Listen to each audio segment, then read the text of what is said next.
Perfect. All right.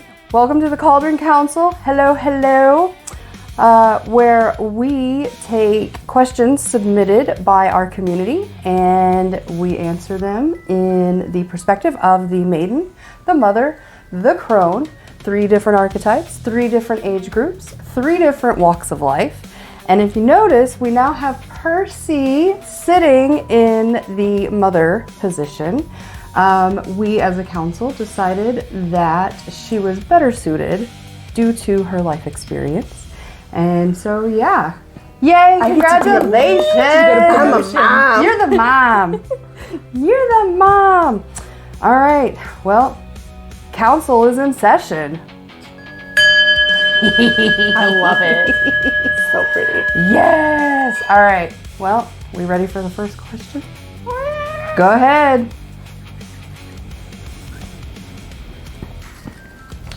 All right. We've got a question submitted by Bergen. What is your favorite witchy movie and what witch movie do you think is garbage? So I kind of have a little bit of a hot take on this one. I'm going to start out with which one I think is garbage, and I'm not going to give you any reason why because I don't think I need to defend it, honestly. Hocus Pocus.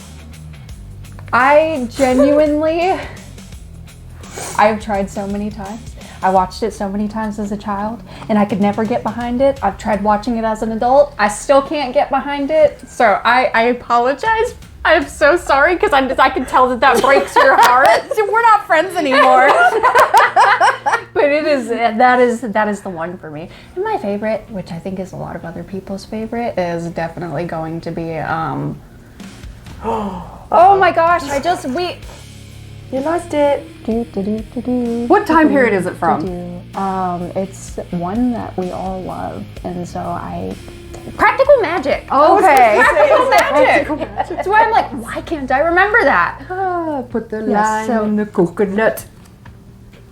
All right. He did not ask why, so I don't have to elaborate. You don't have to explain yourself. You don't have to explain yourself. Yeah, so I'm not good for this question. Mainly just because I don't have a lot of experience with witchy movies, but if I had to pick one out of the aesthetic of movies with magical properties, not necessarily witch related or witch titled, that's bad. Oh, I really don't know, honestly. No. I will say a favorite is Brave. Brave is super Celtic coded. It's just so nice. Yes. I love that movie. Okay. And Will o' the Wisps. I love the Will o' the Wisps. Yes. But I don't really have one that's garbage because I don't have a patriarch of movie experience in that regard. Okay. This is not a fair question, first of all, because what you lack in movie watching, I have a surplus of.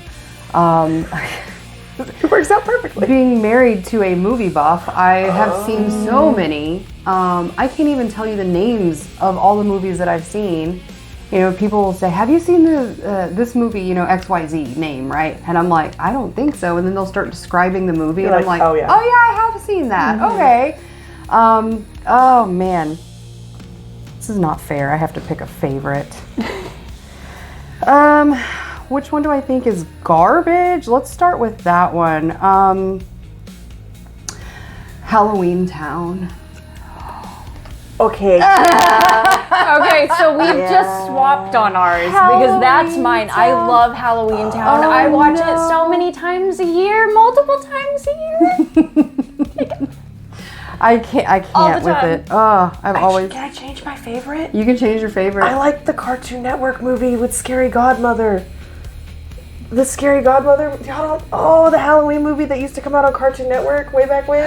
Wait a minute. Are you talking about girl who gets is it like the clay, or it's kind of like the clay? It's like slightly I know what you're talking about. I don't know. Coraline? No, it's called Scary God. I don't know how to explain so it great. in a different way than what she's explaining. It's like Coraline and it's like Coraline with, but like a lot more Tim Burton-y. Yeah, it's like Tim Burton and the creator of Coraline had a baby, but they made it PG. Okay. Yeah, it's super really colorful. good. It's actually really good. Send me the name of this movie, and what's funny is like I'll probably already seen it and just don't realize. Or one of your kiddos made you watch it, or Maybe more than likely. I made my kids watch it. Maybe. Okay, so I have to pick a favorite, I guess. I am gonna go with. I'm gonna go with The Craft, and I know that's so cliche for someone that grew up in the '90s, but it's so just quintessential 90s. I expected Practical Magic because you have the bumper sticker. I do have a Practical Magic bumper sticker, and I do love Practical Magic. I think the story of The Craft really resonated more with me because I was in high school, I was actually in middle school, I think, when it came out. But I was able to relate to that social dynamic. Love The Craft. So, yeah. And yeah, Halloween Town's garbage, sorry. I agree. Well, we've traded on it. We traded blows there. Fair. Oh. Oh, submitted by Anonymous. So, I'm new to this path. A lot of my friends who are witches talk about the gods and goddesses they work with, and I feel like I'm doing something wrong because I don't feel called to any deities. Deconstructing from Christianity might be a large part of why it feels weird to me, like I separated God from my life just to worship another god. I want to find myself and gain spiritual freedom from this path, not be told by another deity what to do. Am I going about this the wrong way? Do I have to work with a god or goddess or multiple? If I choose to remain free of gods, what should I tell my friends when they ask about it? Oh, so That's pretty heavy. yeah, as somebody that I wasn't necessarily a Christian, but I was raised in the faith, so I did have to deconstruct from that faith a little bit with my logic. I had a very similar thought process when it first came to, like, when people were like, who do you work with? I'm like, I work with me, myself, and I. Yeah. That's who I work with. I didn't like the aspect because of the stigma around Christianity and, like, you follow and you do all the things. I was like, no, that's not, I don't like that. And so when I started active practicing in this, faith, it was like, hey, who do you work with? I was like, I don't. They're like, well, why not? I'm like, I just don't, I don't want to do that. And then as I learned more about them, it was more like, they're kind of scary. Not in a bad way, but intimidating is more so, not scary. Okay, yeah. I think when it comes to it, you don't have to work with a god or a goddess. That is genuinely, I went 3, 4, 5 years, honestly, before I ever ended up with a deity on my altar.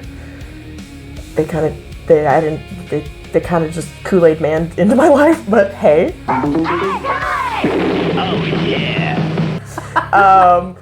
Hey! Yeah, it was like, hey, we're done with that. They're not gonna show up if you don't want them. Unlike Christian God, okay, not in the same way. Okay. Of when I say Christian God, where it's just it's built around the aspect of it's his way or the highway. There's a little more leniency. Now, if they're wanting to teach you something, you're gonna learn it one way or the other. Yeah. Fair. But it could be a lot nicer or a lot rougher, depending if you do what I did and get Kool-Aid man because you avoided them for a long time. I don't think any of them are going to put you in a position for anything that you're not ready for, though. And if you genuinely don't want to work with any of them, they're not going to make you, because that's kind of if you don't want to work with them, which means you're not going to respect them, they're not going to necessarily, I don't believe they'll put that foot in the door. So if you don't want to, I don't think you have to. When it comes to involving with other witches, when I first met my high priestess, she was like, who do you work with? I was like, I don't work with fucking anybody. And she was like, what? And I was like, no thanks. So you either grow into it or you don't. It also depends on what type of faith, when it comes to the pagan faiths and witchcraft and stuff, that you're even following. Because not all of them have gods and goddesses as a huge thing. Right. Some of it's just more earth and the elements and respecting nature. And if if you can view those as gods, but not necessarily. It doesn't have to be that rigid. It's not rigid like Christianity, where it's like, this is the right way and this is the wrong way, and that's how this works. Mm-hmm. If that's how it feels, genuinely sit back down and be like, okay, why does it feel that way? Where am I feeling that? Yes. Because I don't think that's how it's supposed to be. Fair. We have this little friend buzzing around. He just wants to be involved. Okay, so first of all, am I going about this the wrong way? Absolutely not. One of the things about this path, this craft, is that there are many crafts and there are many paths, and there really is no wrong way if it makes sense to you.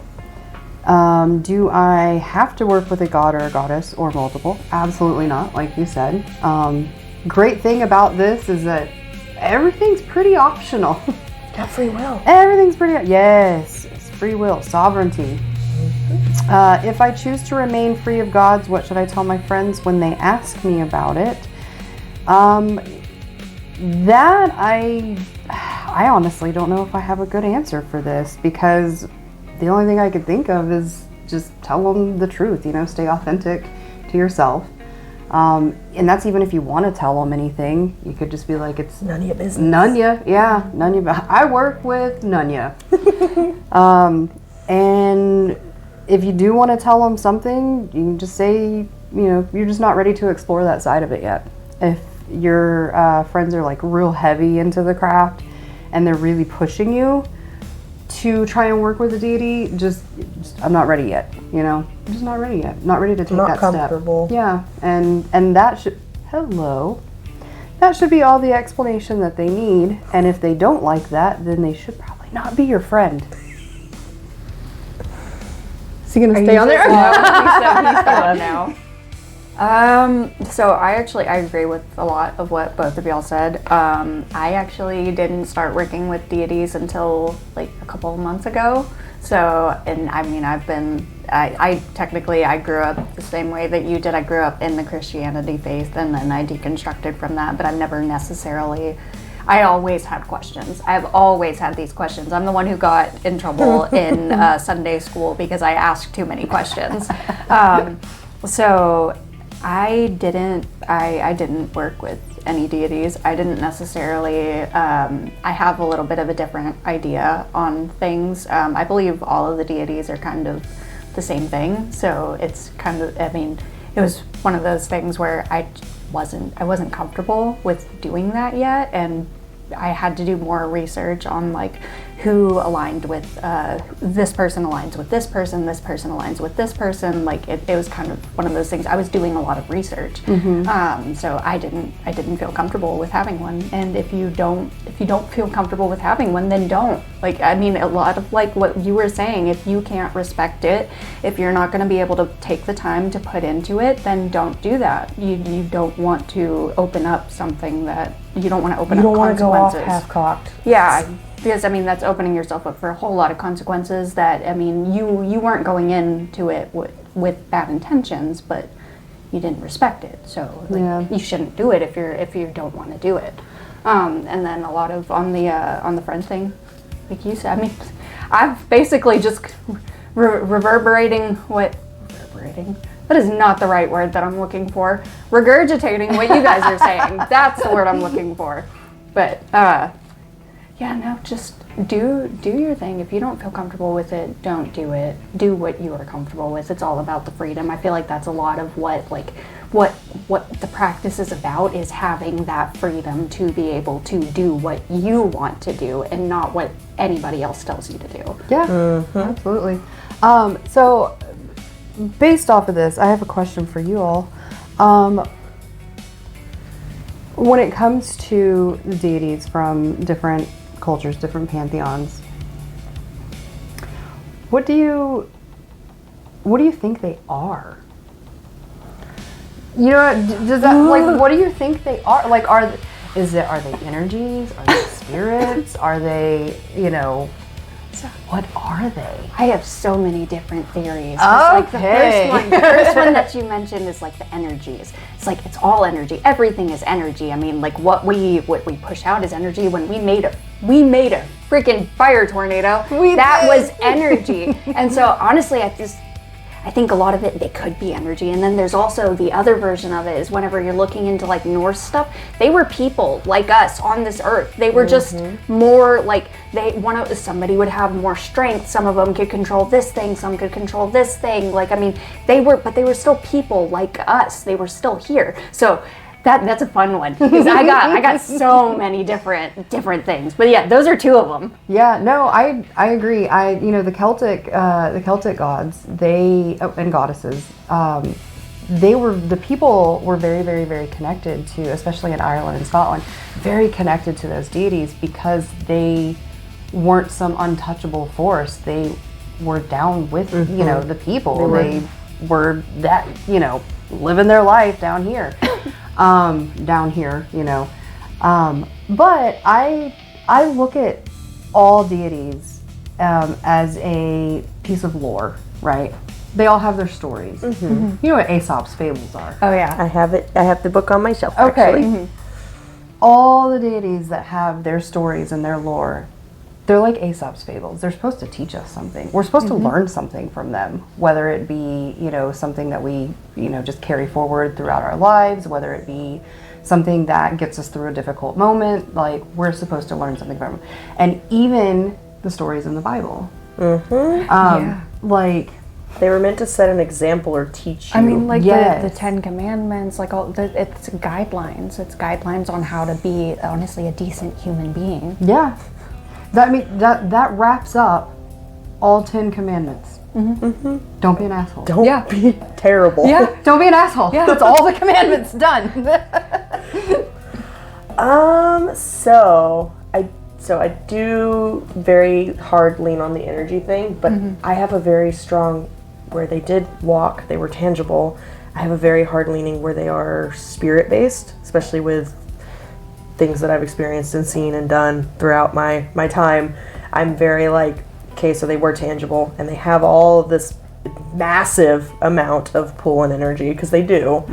I'm like, when you take energy and you take a human, like if you take human for example, like hauntings, you have residual hauntings, which are energy left over from hard emotions and stuff like that. And then you have, other types of hauntings where it's an actual entity that is manifested there. Yeah. And so I kind of combine the two when it comes to actual deities and gods and goddesses. I'm like, y'all are just like overpowered entities, basically. Y'all have a lot of energy and a lot of pull. And the reason you have so much pull tangibly is because you were here. You were here and touched all the things and did all the stuff. And so they are... Like Jesus? Yeah, they are a sentient being. Yeah. But that they are higher energy, higher vibration than what we are on this lovely little plane that we exist in. Yeah. So you guys both touched on something that actually, like, I think I can explain a little bit better on my thought process now. So I believe that it is like all like energy and stuff like that. But I kind of touched on a little bit ago about how I believe that all of the pantheons are like, I believe they're all correct. I feel like it was the energy that was shifting and showing people what they needed for that time. Like, it's I feel like they're all the same thing. They're just really showing itself in different forms. So I guess you could argue different titles. Yes. Because a lot of the pantheons, they all match. They have, like Roman and Greek, they have matching, the same thing, just different names. Yes. And I mean, we're sitting here, Maiden, Mother, Crone, but we're all women, and it's just different titles. And I would lean into that, because you have masculine and feminine energies, and then the branch out of those things. So I think region, local environment also plays a big part in the development / creation of the different deities for those cultures. The deities that you find in very harsh desert climates are vastly different than what you would find in like indigenous tribal regions and rainforests, or like up in the mountains.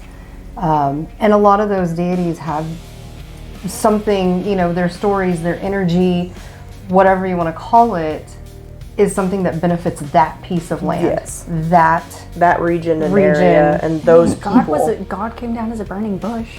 Like, I mean, you could argue that was it's energy. He was the burning bush. Yeah.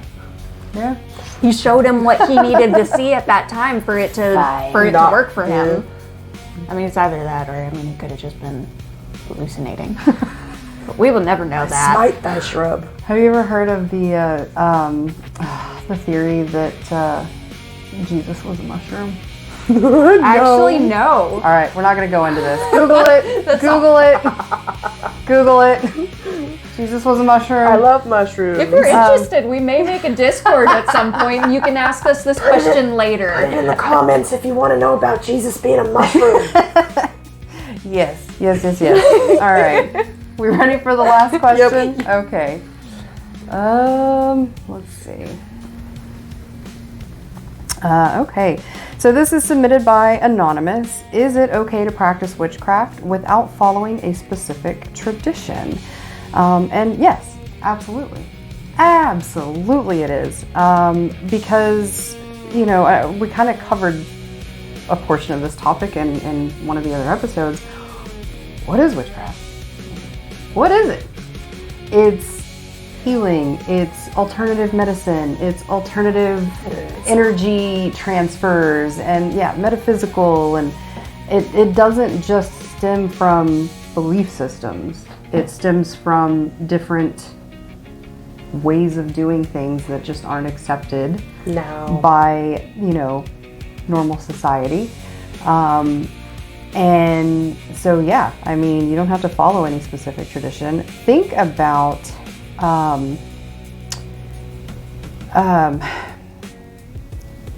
people who follow Lilith.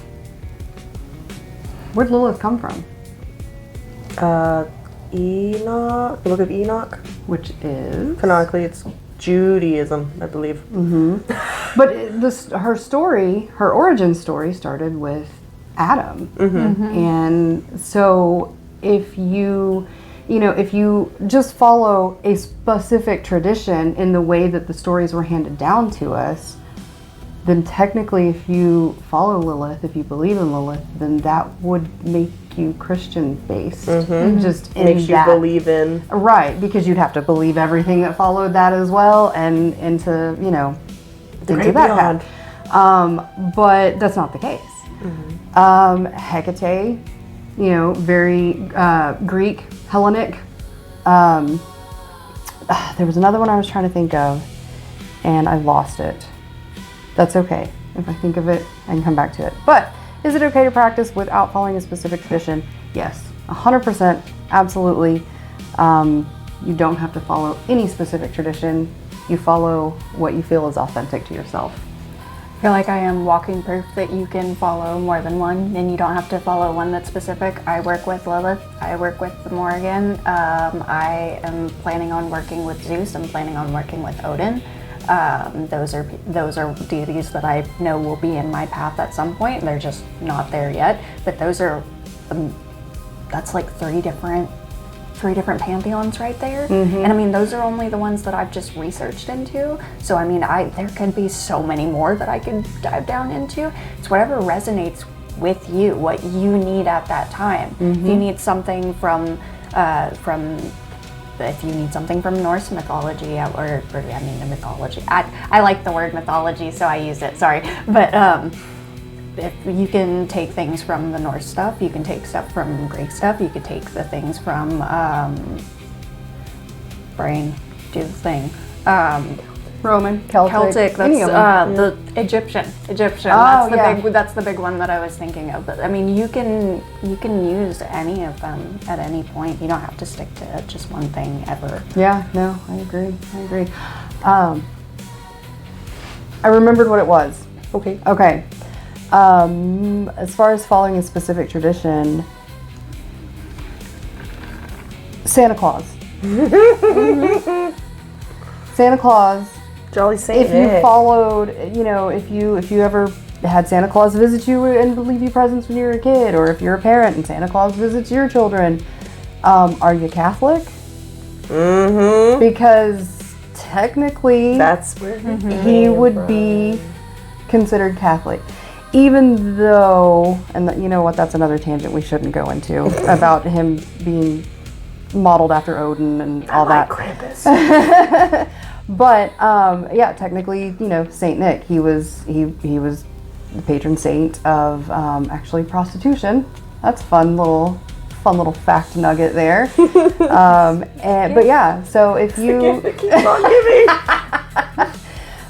so you know, if you followed a very specific tradition, you wouldn't be able to, you know, have him in your holiday traditions Yeah, if unless you you were weren't. Catholic. Mm-hmm. Mardi Gras. I love Mardi Gras. Mardi Gras is very. Are you Catholic? No. Mardi Gras is a very, very Catholic holiday. Patrick's Day. St. Patrick. I heart shenanigans, or I clover shenanigans. Yeah, I'm wearing my St. Patrick's Day shirt. It's middle of summer here. Whatever, I don't care. It's fine. I like this shirt, okay, and it matches these cool pants. Cute. I like your outfit. Thank you. But yeah, St. Patrick's Day, also Catholic. Hell, I think even Valentine's Day is Saint Valentine. So these are all Catholic traditions. So if you follow a very specific tradition that's not Catholic, then you really shouldn't be celebrating any of these holidays. But we do, and it's fine. It's fine. Do what you want. It's okay. Do what you want. I have a permit. This just says I can do what I want.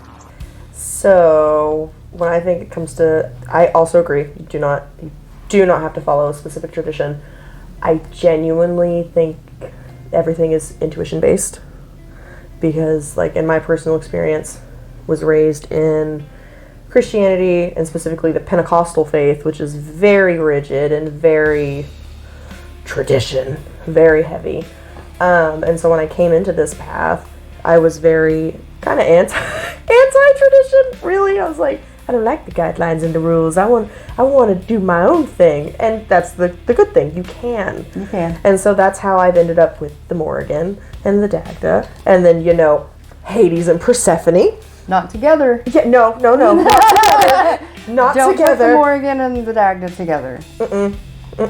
There is two deities in between them. They got walls. Yes. We got division. You know, No. make sure you ask beforehand. I Gotcha. was thinking about putting the Lilith and the Morrigan together, and they informed me that is a no.